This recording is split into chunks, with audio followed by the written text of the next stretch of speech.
Ok, muito boa tarde. Novamente estamos aqui para a segunda parte da nossa aula de número 4. Amém? E nós terminamos a primeira parte dessa aula falando do capítulo 6 de Juízes, né, que fala que o Espírito Santo revestiu Gideão. Nós vimos que o contexto fala também da pessoa de Jesus, as duas pessoas da Trindade ali, Jesus e o Espírito Santo. E mais, Jesus fala do Senhor, da terceira pessoa da Trindade, que é o Deus de toda a terra, né? E nós vimos que o anjo do Senhor, assim como apareceu a Gideão, apareceu também a Manoá e a sua esposa, né? Falando do filho que iria ser gerado, que era Sansão, né? E ali eles viram o anjo do Senhor subir naquele sacrifício, falaram: olha, nós certamente vamos morrer, porque nós vimos Deus. E a mulher falou: homem, pensa aí, se Deus quisesse nos matar, ele não iria revelar tudo isso para nós. E então, esse casal, Manoá e sua esposa, um homem e uma mulher de fé. Uma mulher de fé que, igual nós, somos homens e mulheres de fé. Amém? Estamos aqui pela graça de Deus e nós cremos na palavra de Deus. Então, nós estamos falando da manifestação do Espírito Santo no Antigo Testamento. Então, nós vimos aqui com Gideão, nós vimos também aqui em Juízes 14, versículo 6, né, que lá quando Deus, o anjo do Senhor apareceu a Manoá, capítulo 14, versículo 6, no casamento de Sansão, versículo 6. Então o Espírito do Senhor de tal maneira se apossou dele, que ele o rasgou, como quem rasga um cabrito, sem nada ter na mão. Todavia, nem a seu pai, nem a sua mãe deu a saber o que fizera. Aqui está falando sobre o casamento de Sansão, quando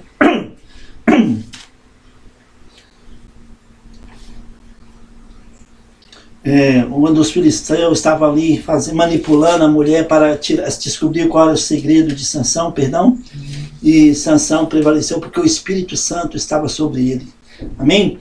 E também o Espírito Santo, ele apossava de uma pessoa ou de várias pessoas ao mesmo tempo, com uma finalidade, com um propósito, e depois voltava, saía dali, ia para outro lado. No Velho Testamento, o Espírito Santo manifestava na vida de uma pessoa, de vários juntos, com um propósito específico, e depois, limitado, e depois retornava.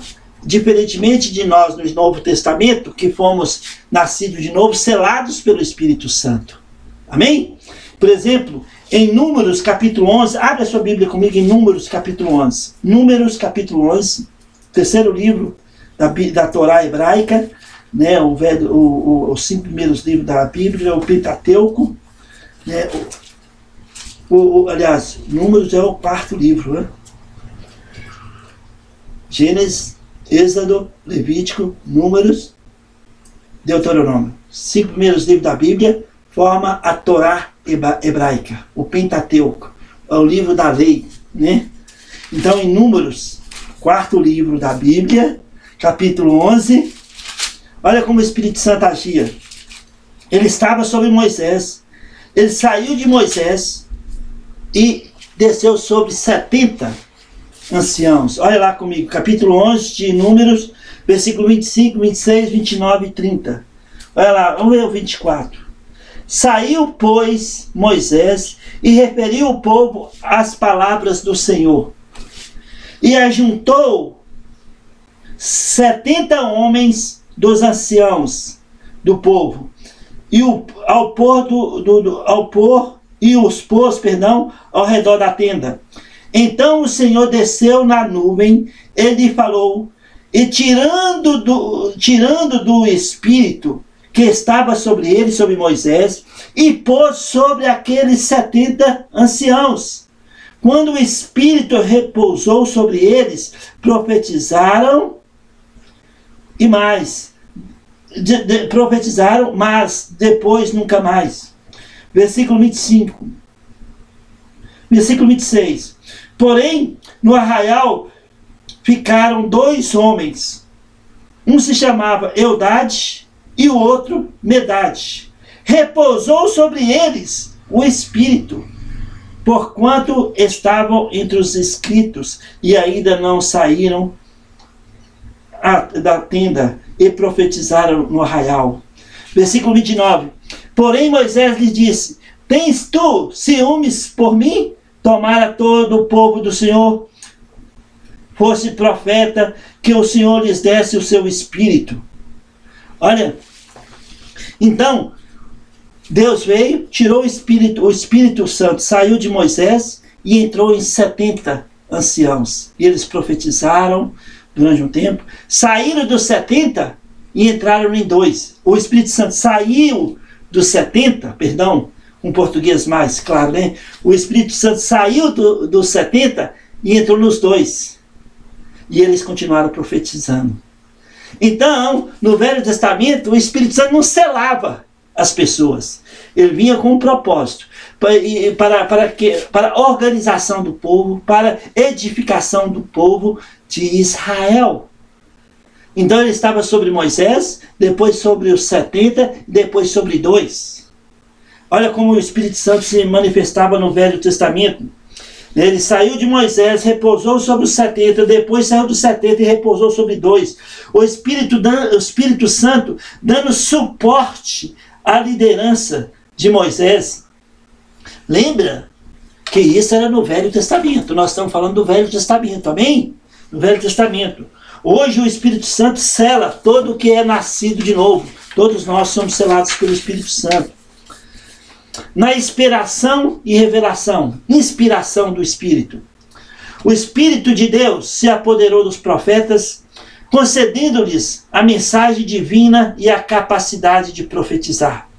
Davi foi um exemplo de um rei ungido pelo Espírito, que o capacitou a governar com sucesso e justiça. 1 Samuel 16, quando Davi foi ungido por Samuel, 1 Samuel capítulo 16, né, nós sabemos que Davi foi ungido pelo Espírito Santo.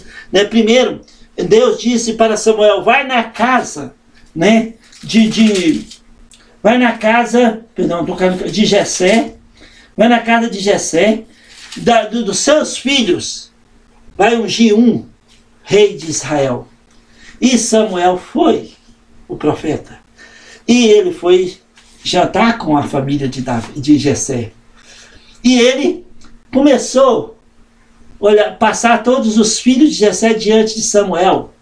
6 passaram e não era nenhum deles. Samuel falou: não tem mais nenhum dos seus filhos? Aí Jessé: tem um gurizinho, um rapazinho ali, um adolescente para jovem, ali cuidando das ovelhas, o pastor de ovelhas.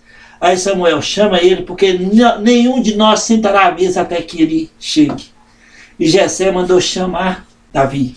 E veio Davi, aqui no capítulo 16, no versículo 12.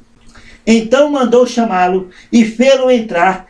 Era ele ruivo, de belos olhos e boa aparência. Disse o Senhor: levanta-te e unge, pois este é ele. Mandou ungir Davi. Versículo 13. Tomou Samuel o chifre de azeite e ungiu no meio dos seus irmãos. E daquele dia em diante, olha aqui, o Espírito do Senhor se apossou de Davi. Então Samuel se levantou e foi para Ramá. O Espírito Santo tinha ungido Saul, rei de Israel. Porém, quando Davi é ungido, o Espírito Santo sai de Saul e repousa sobre Davi. No versículo 14, tendo-se, 1 Samuel 16, versículo 14, tendo-se retirado de Saul o Espírito do Senhor, da parte deste, um espírito maligno o atormentava. Ó, gente, amados, nós estamos falando aqui do Velho Testamento. O Espírito Santo, ele vinha com um propósito e voltava. Ele não selava a pessoa. Ele estava na vida de Saul, saiu de Saul e pousou sobre Davi. Foi ungido. Aí Saul não é como nós hoje, que temos o selo do Espírito Santo, que tem maior que está em nós, que está no mundo. Saul era do Velho Testamento. Então o Espírito saiu sobre ele. O que aconteceu? Veio um espírito maligno e apossou do Saul. Está vendo? Ah, não, mas o crente pode... Não pode ser possuído. Nós não podemos, porque maior do que está em nós, do que está no mundo. Não mais nós vivemos, Cristo vive em nós. Temos o selo do Espírito Santo em nós. Então, Davi foi um exemplo de um rei ungido pelo Espírito, que o capacitou a governar com sucesso e justiça. E nós sabemos que Davi, muitas vezes, ouviu sua própria carne. Davi fracassou no casamento, na educação dos filhos. Davi fracassou na educação dos filhos. Nós sabemos a história de Davi, como Absalão matou um dos filhos porque tinha tido relacionamento com uma meia-irmã, e nós sabemos como Absalão fugiu, como depois ele levantou contra Davi, como Absalão foi morto, né, por Joabe, né, o general do exército de Davi. Nós sabemos todas essas coisas. Porém, Davi, preste atenção no que eu vou falar. Irmãos, Davi é um homem da graça que viveu no tempo da lei. Davi é um homem da graça que viveu no tempo da lei. Ele conhecia a graça de Deus. Davi conhecia a graça de Deus. E por isso ele foi chamado um homem segundo o coração de Deus. Amados irmãos, todos nós estamos sujeitos a fracassar em nossas vidas. Mas o seu fracasso, o meu fracasso, não pode impedir Deus de nos usar hoje para a sua glória, porque a obra está consumada. Jesus pagou um preço alto, o sangue derramado na cruz. Fomos purificados, regenerados, justificados, fomos redimidos, fomos feitos novas criaturas, batizados pelo Espírito Santo, não é? O selo do Espírito Santo em nós. Somos novas criaturas, tivemos um novo começo, uma nova esperança, uma nova vida com Deus. Então, amados irmãos, Davi conhecia a graça. Nós vivemos na época da graça. Davi é um homem da graça que viveu no tempo da lei. Mas um homem segundo o coração de Deus, que conhecia a graça de Deus. Quando Natan, o profeta, falou: ó, Davi, você pisou na bola com Urias. Você é o homem rico que pegou a ovelha do homem pobre e matou para os ricos. O que Davi fez? Ele caiu no chão e confessou seu pecado. É um homem que conhecia a graça de Deus. Nós sabemos dos salmos de Davi, como ele tinha uma intimidade com Deus. Mas um homem que falhou na sua vida. Mas o seu fracasso não impediu Deus de usar Davi para a sua glória. Da mesma forma, a graça de Deus hoje nos envolve de tal forma que o nosso fracasso não pode impedir Deus de nos usar hoje para a sua glória. Todos nós erramos, todos nós fracassamos. Mas o que nós fazemos depois do fracasso, depois do erro, é que faz a diferença. Nós entristecemos o Espírito Santo quando erramos, em Efésios 4:30.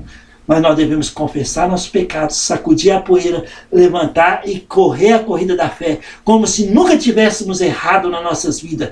Isto, a obra consumada, o sangue de Cristo que purifica a nossa consciência de obras mortas, nos permite a viver hoje como se nunca tivéssemos errado em nossas vidas. Amém?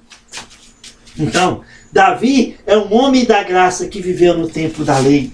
Então, o Espírito, no momento que Davi foi ungido, o Espírito do Senhor se apossou de Davi. E então Samuel se levantou e foi para Ramá. Então nós estamos vendo, nós estamos olhando, né, a manifestação do Espírito no Velho Testamento. Amém? Ok. Diferença entre o Antigo e o Novo Testamento. No Velho Testamento a permanência era temporária, como nós vimos aqui, lá com os 70 anciãos, com os dois, com Moisés, com Davi, com Saul. Era temporário, limitado. No Novo Testamento, com a vinda do Messias de Israel, Jesus Cristo, o Espírito foi derramado sobre a carne, sobre toda a carne, em Pentecostes, sobre todos aqueles que creram em Jesus como Salvador, e é derramado hoje em todos aqueles que confessam Jesus Cristo como Senhor e Salvador pessoal, como está escrito em Romanos 10, 9. E não apenas em algumas pessoas. O Espírito Santo que atuava num grupo e saía, atuava numa pessoa e saía. Hoje, no Novo Testamento, ele habita em nós. Ele nos selou para o dia da redenção. Ele não sai de nós. Sabe, se alguém está ensinando que o Espírito Santo, ele sela o crente, ele sai do crente quando peca, está equivocado. Se fosse assim, ninguém teria o Espírito Santo, porque todos nós somos pecadores e carecemos da glória de Deus. Mas graças a Deus, por Cristo Jesus, agora nenhuma condenação há para os que estão em Jesus Cristo. Romanos 8:1. Então, erramos, confessamos, sacudimos a poeira, fomos selados pelo Espírito Santo para o dia da redenção. Não é provisório. Não é provisório. Ele habita em nós, o Espírito Santo habita em nós. Ele nos selou a cada um de nós. Ele nos capacita. Ele entristece, como nós vimos na aula anterior, ele entristece quando nós erramos. Profecias para o futuro. A vinda do Messias de Israel, o Hamashia ben Davi, Melech Israel, Hai Vekayam, no hebraico. O Messias, Rei de Israel, que vive e vive para sempre. Esse é no hebraico, hein, irmãos? Estou falando em línguas não, estou só citando o hebraico aqui. O Hamashia ben Davi, Melech Israel, Hai Vekayam. Messias, filho de Davi, rei de Israel, que vive e vive para sempre. Então, com a vinda de Jesus, nós vimos nas últimas aulas que ele prometeu o Consolador. Ele prometeu o Espírito Santo para todos nós. Todos aqueles que iam nascer de novo, que iriam confessá-lo como Salvador pessoal. A profecia de Joel, capítulo 2, versículo 28 e 9, aponta para um tempo que o Espírito Santo seria derramado sobre todos os filhos e filhas de Deus. E cumpriu em parte em Pentecoste. Joel 2, 28 e 29. E vai cumprir definitivamente na volta do Messias de Israel, na volta de Jesus após a tribulação. O Espírito Santo na criação e preservação.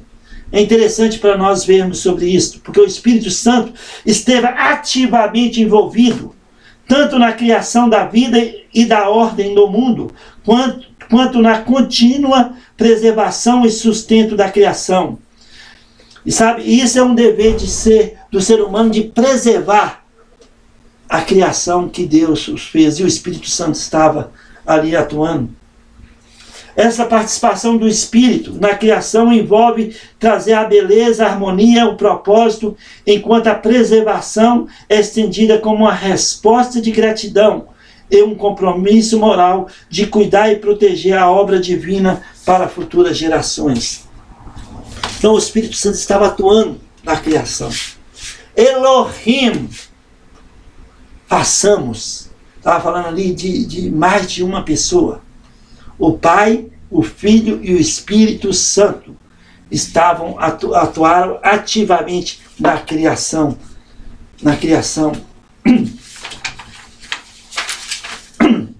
Perdão.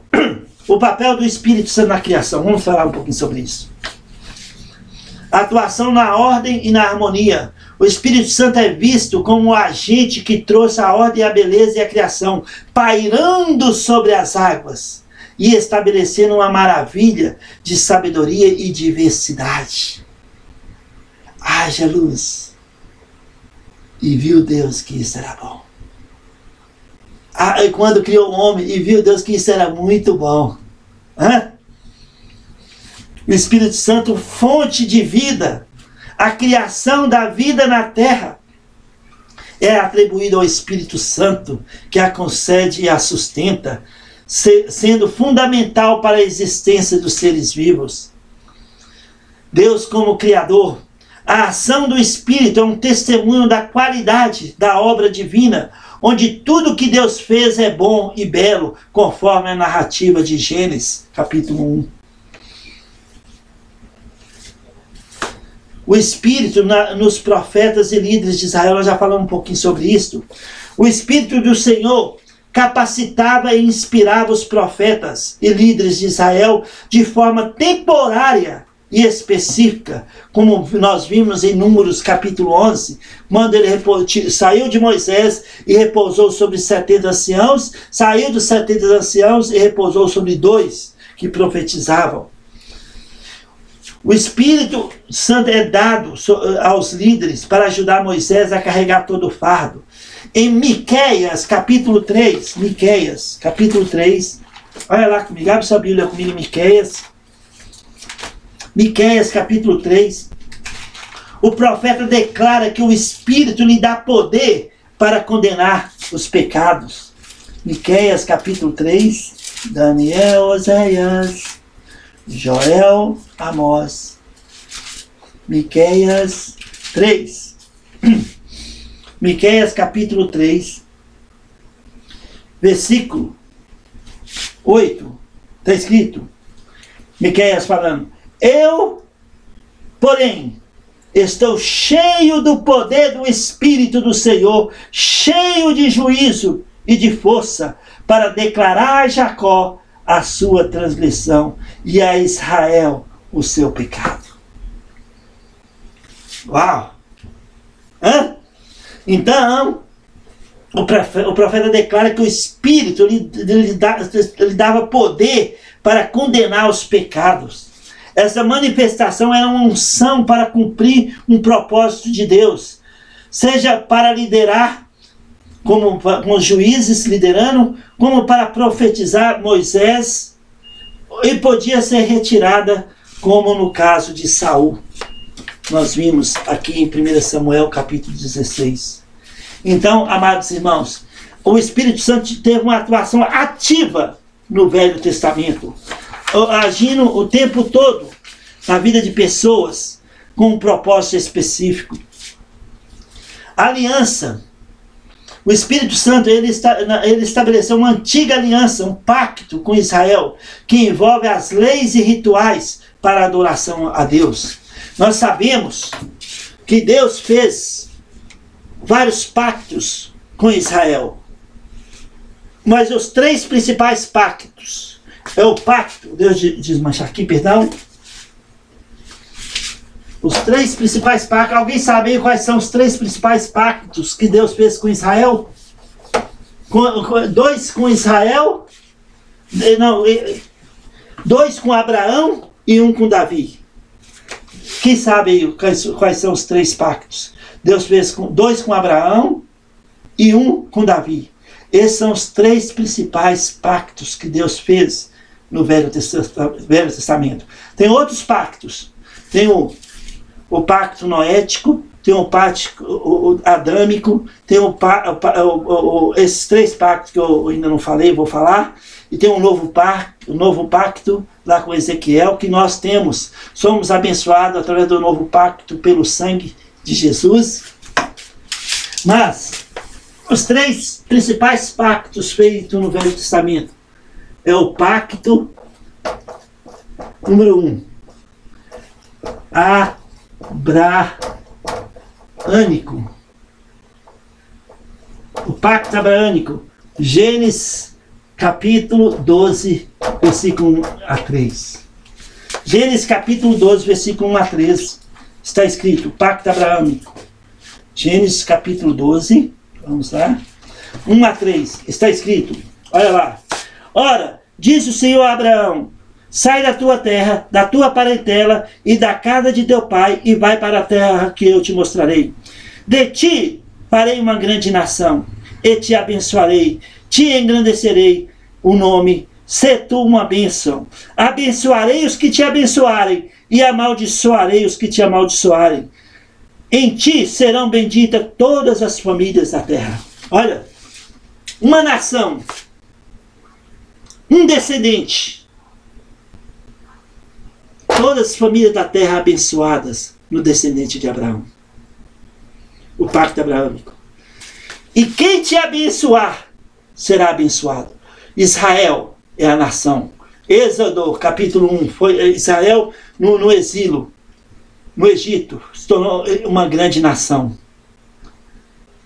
Quem te abençoar, ó Israel, será abençoado. Quem te amaldiçoar, será amaldiçoado. Balaão, o profeta gentil, viu Israel, falou, como uma leoa, como leãozinhos. Ele disse, depois de ser levantado por Baraque para amaldiçoar Israel, Balaão rejeitou a maldição, amaldiçoar Israel, e Balaão disse, como eu posso abençoar quem Deus abençoou? Benditos são os que te abençoar, ó Israel, e malditos os que te amaldiçoarem. Porque até nos dias nos nossos dias de hoje, aqueles que abençoam Israel são abençoados. Olha os Estados Unidos. Estados Unidos é o padrinho número 1 de Israel. E olha o que é os Estados Unidos diante das nações. Quem te abençoar será abençoado, ó Israel. Quem te amaldiçoar será amaldiçoado. Sabia, irmãos, que os maiores cientistas do mundo são judeus? Os homens mais ricos do mundo são judeus? Os maiores atores de Hollywood, a maioria são judeus. Quem controla o ouro dos Estados Unidos todinho são judeus.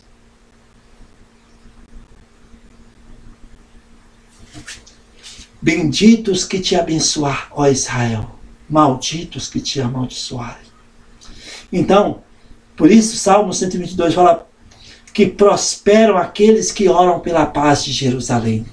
Nós somos amigos de Israel, nós amamos Israel e devemos orar pela paz de Israel. E nós poderíamos falar muitas coisas que têm acontecido em Israel nos dias de hoje, que antecipa a volta de Jesus na terra. Olha, o dia está próximo. Nós podemos falar isso durante uma aula aí para frente. Mas, pacto abraâmico, Gênesis 12, 1 a 3, número 1. Número 2, pacto palestino. Gênesis capítulo 12, a partir do versículo 12, Gênesis 15. Gênesis capítulo 15, a partir do versículo, deixa eu ver aqui,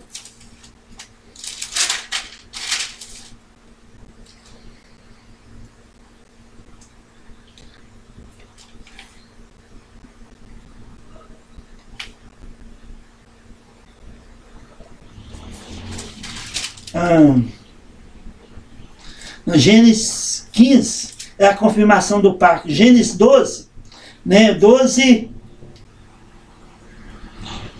Deixa eu ver aqui.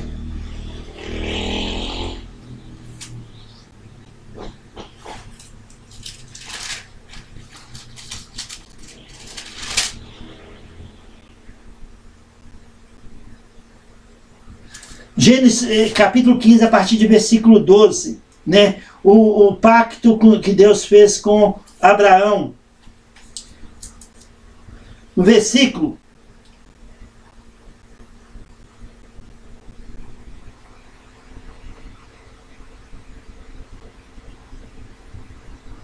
Israel seria escravizado por 400 anos em terra estranha e depois retornaria à terra prometida. A terra, o pacto, Gênesis 15, versículo 18. Deixa eu pôr aqui, perdão. Naquele mesmo dia fez o Senhor uma aliança com Abraão, dizendo: a tua descendência dei essa terra, desde o Egito até o grande Eufrates. É a terra prometida. O pacto palestino. A terra prometida. Sabia que Israel é uma terra pequena, né? Do Egito até o Eufrates. Na história de Israel, nunca Israel possuiu a terra completa. No reinado de Salomão, Israel possuiu entre 80% a 90% da terra, somente. Só depois da volta de Jesus, o Messias de Israel, no final da tribulação, quando o pacto abraâmico, o pacto palestino e o pacto, terceiro pacto aqui, perdão, é o pacto, terceiro pacto é o pacto davídico. O pacto davídico está em 2 Samuel, capítulo 7. Né? Deus fez um pacto com Davi. Então, o primeiro pacto abraâmico tem a ver com uma nação, um descendente e abençoar todas as famílias da terra. O pacto palestino tem a ver com a terra do Eufrates ao Egito. Gênesis 15, 18. Né? O terceiro pacto é o pacto davídico. 2 Samuel 7. Tem a ver com um reino, uma casa, um trono e um rei. Então, o pacto davídico, Deus prometeu a Davi que da descendência de Davi viria um que seria o rei eterno, teria uma casa, um reino, um trono e um rei. E vai cumprir literalmente esses três pactos no final da tribulação, no início do milênio. Todos os pactos serão cumpridos. Então, esses são os três os principais pactos que Deus fez no Velho Testamento: pacto abraâmico, pacto palestino e pacto davídico. Então, eles se cumprirão no final do milênio. O Espírito Santo estava atuando o tempo todo e profeticamente o Espírito Santo estava trabalhando para que não só esses pactos se concretizam no futuro, mas também preparando, né, por exemplo, o descendente de Davi, que veio no momento certo, na época certa, como foi profetizado por Daniel, capítulo 9, e como foi profetizado pelo profeta Isaías. Ele veio no tempo certo, ele morreu na cruz pelos nossos pecados, ressuscitou no terceiro dia, subiu aos céus e um dia muito em breve voltará. E agora temos o ministério do Espírito Santo. A partir do Pentecoste, 50 dias após a festa das primícias, Jesus, depois que ele subiu aos céus, né, 40 dias depois das primícias, ele ficou ensinando. E depois de 40 dias ele subiu aos céus, no Monte das Oliveiras. 10 dias depois, em Atos capítulo 1, né, 10 dias depois, o Espírito Santo desceu e selou todos aqueles que confessam Jesus Cristo como Salvador. Então, né, nós estamos falando sobre o Espírito Santo no Velho Testamento, em especial aqui, a sua manifestação, né, por exemplo, na profecia, né, profética. Nós estamos falando aqui do pacto abraâmico, do palestino, davídico, né, e o Espírito Santo preparou tudo para a manifestação, para a vinda do Messias de Israel, Jesus Cristo. Aponta para as necessidades de um Salvador e descreve um Messias vindouro que seria a concretização da salvação. O Espírito Santo estava preparando todo, cada rei que nascia da casa de Davi, todos eles. Nós temos várias histórias de vários reis, homens como Josafá, como Abias, homens que tiveram intimidade com Deus, né, como Ezequias, que confiou no Senhor como nenhum outro antes dele ou depois. Tem vários reis, todo o Espírito Santo estava atuando na vida deles para que mantivesse o pacto davídico que concretizou na vinda do Messias, Jesus Cristo, filho de José, filho de Maria, filho de Davi. Jesus é o descendente. Nele, todas as famílias da terra serão abençoadas. No descendente, Jesus Cristo, o Messias. Também, a lei de mosaica, né? A lei de Moisés, nós sabemos, os 10 mandamentos, não são só 10 mandamentos. O resumo da lei são 10 mandamentos. Mas nós sabemos que a lei revelada na Torá hebraica, no Pentateuco, nos 5 primeiros livros da Bíblia, são 613 ordenanças. 613 ordenanças. Olha aqui. Se a pessoa cumprisse 612 e transgredisse uma só, transgrediria toda a lei. Era impossível um homem natural cumprir a lei de maneira completa. Tiago fala, se transgredir um, transgride toda a lei. O judeu, no Velho Testamento, quando ele tinha de fazer sua necessidade física, ele tinha de ir num lugar, fazer sua necessidade, cavar um buraco e colocar ali os detritos e tampar, porque senão ele transgrediria a lei. O judeu tinha que ficar vigiando o seu gado, as ovelhas, as malhadas, as pintadas não, para que não tivesse, coabitasse umas com as outras, porque senão transgrediria a lei. Era impossível o homem natural cumprir a lei de maneira completa. Por isso, Jesus veio em Mateus capítulo 5, versículo 17. Jesus disse, eu não vim revogar a lei, eu vim cumprir. E Jesus cumpriu a lei de maneira completa. Em Romanos capítulo 10, versículo 4, o fim da lei é Cristo para a justiça de todo que crê. O fim da lei é Cristo para a justiça de todo o que crê. Sabe, amados irmãos, a revelação de Deus no Antigo Testamento é descrita como parcial e preparatória para as verdades espirituais que seriam reveladas mais tarde no Novo Testamento. Quando nós pensamos no foco no Velho Testamento, deixa eu ver como nós estamos aqui de hora.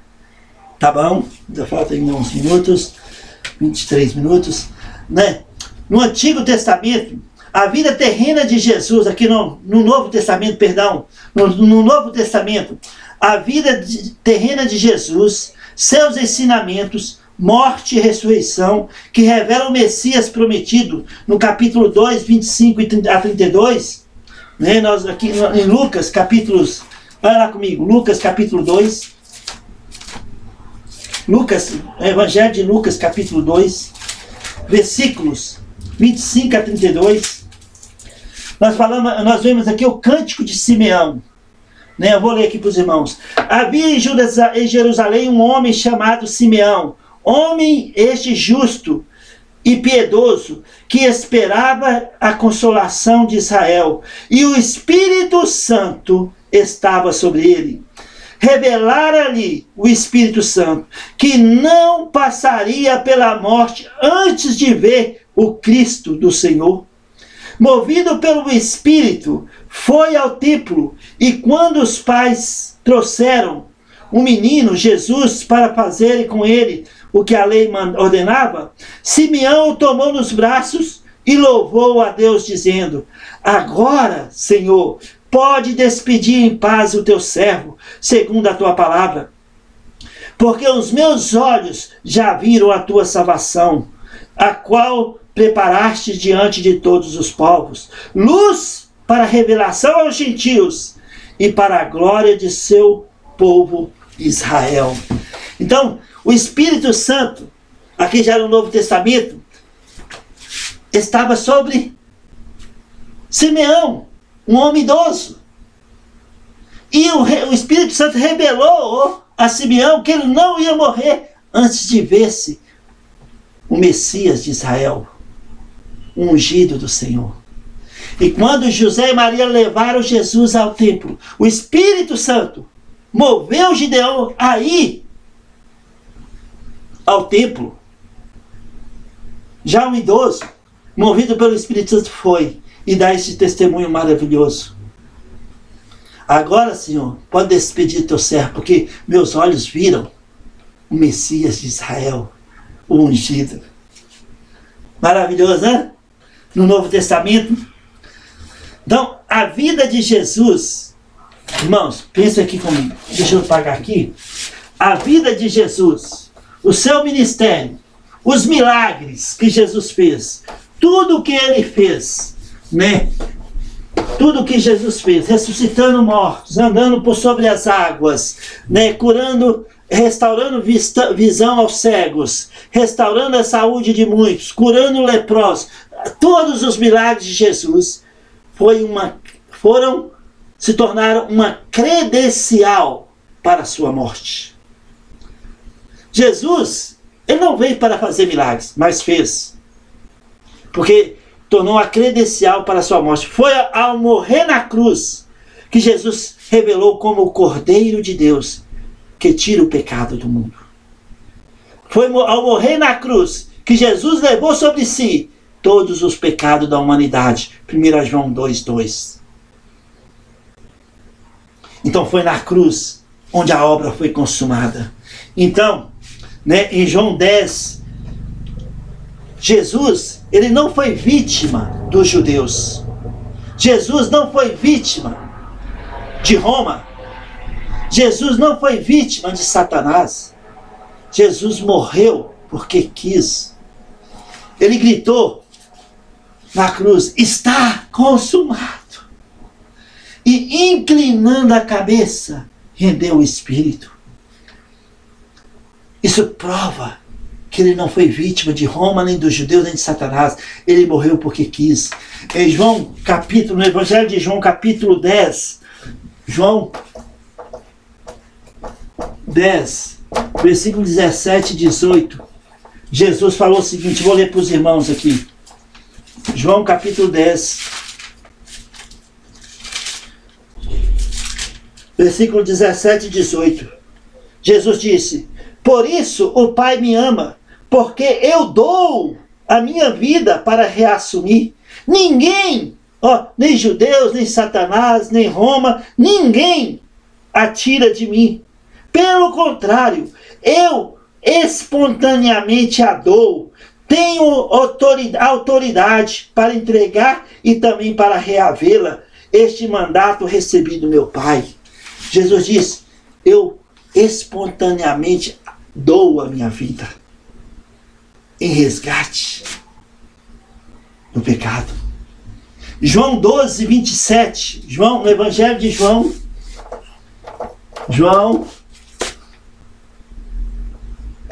12, 27.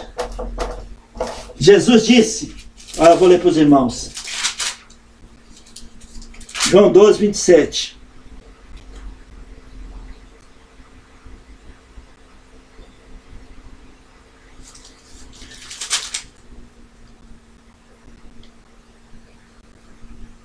Evangelho de João, capítulo 12,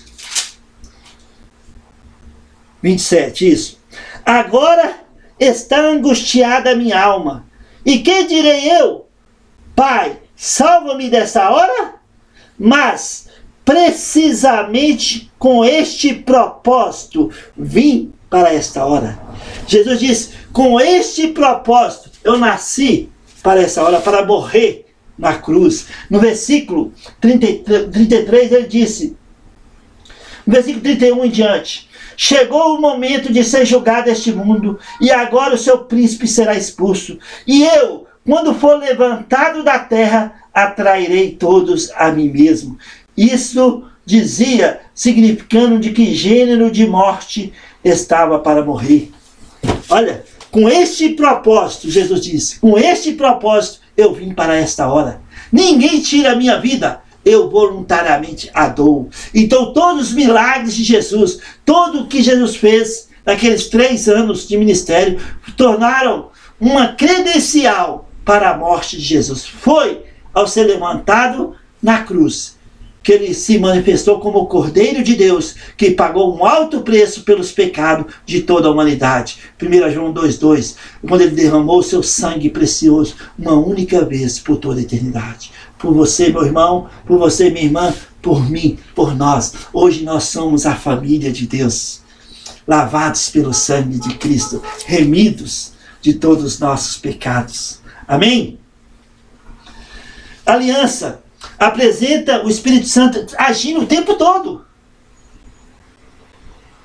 já no Novo Testamento, apresenta a nova aliança, concretizada pelo sangue de Jesus, oferecendo a reconciliação da humanidade com Deus e o perdão dos pecados. Também, no cumprimento das profecias, as promessas das profecias do Antigo Testamento são cumpridas em Jesus Cristo, que é a revelação definitiva e final de Deus. Agora, Jesus disse: eu vou para o Pai, mas não vos deixarei só. Em João 14, eu enviarei o Consolador, o Espírito, e ele vos ensinará o que é útil, o caminho que deve andar.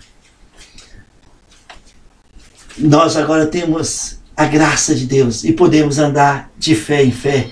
A salvação passa a ser pela fé, né, na obra consumada. A graça de Deus, em vez de ser observância pela lei, é pela graça. Nós não merecemos. E hoje, a verdadeira adoração, que nós podemos adorar o Senhor em espírito e verdade, em qualquer parte do mundo, de acordo com João 4, 23 e 24, está escrito. João 4, versículo 23 e 24, com Jesus falando com aquela mulher samaritana. Ele disse: mas vem a hora, e já chegou, em que os verdadeiros adoradores adorarão o Pai em espírito e em verdade, porque são estes que o Pai procura para seus adoradores. Deus é espírito e importa que os seus adoradores o adorem em espírito e em verdade. Uau! Amém? Aleluia! Então, amados irmãos, para nosso entendimento, para nossa edificação e para nossa instrução nessa aula, no Velho Testamento, o Espírito Santo se manifestou de diversas maneiras, em várias pessoas diferentes, com o intuito da revelação da pessoa de Jesus Cristo, o Messias de Israel. O Espírito Santo preparou o caminho todinho para chegar no dia em que o Messias de Israel foi apresentado a Simeão no templo, no 8º dia. E Simeão pegou ele no braço e disse: agora pode despedir o seu servo, Senhor, porque eu vejo o Messias, o ungido, a salvação de Israel. O Espírito Santo, o mesmo que moveu Simeão aí no templo, o mesmo que revelou a Simeão que ele não morreria antes de ver o Messias, é o Espírito que nos habita em nós desde Pentecoste. Habita em todo aquele que é verdadeiramente nascido de novo. Fomos batizados pelo Espírito Santo. Fomos declarados novas criaturas. Somos filhos de Deus. Somos embaixadores de Cristo. Somos pedras no edifício espiritual. E somos irmãos uns dos outros pela fé, correndo a corrida que Deus propôs para cada um de nós. Então, amados irmãos, Deus, Ele nos chamou com um propósito eterno. Jesus disse: muitos são chamados, mas poucos escolhidos. Nós fazemos parte dos poucos escolhidos. Muitos são chamados, mas poucos escolhidos. Nós somos parte dos poucos escolhidos. Deus tem um plano, um propósito para a sua vida e para a minha vida no dia que se chama hoje. Então não devemos endurecer nossos corações, como está em Hebreus capítulo 3. Porque se endurecermos nossos corações, vamos entristecer o Espírito Santo que nos batizou, que nos selou para o dia da redenção. Pelo contrário, vamos nos encher do Espírito. Como? Submetendo a palavra de Deus. Como? Submetendo a vontade de Deus, como está escrito em Romanos capítulo 12, versículo 1 e 2.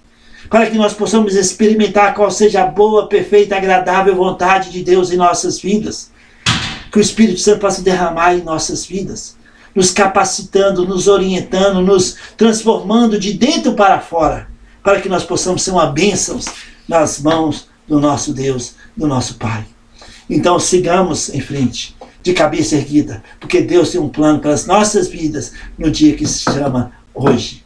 Que Deus abençoe você, que Deus abençoe sua família, que Deus estenda sobre a sua casa bênção sem medida e que o Espírito Santo possa orientar cada um de nós no caminho que devemos andar. Que Deus o abençoe em nome de Jesus. Amém.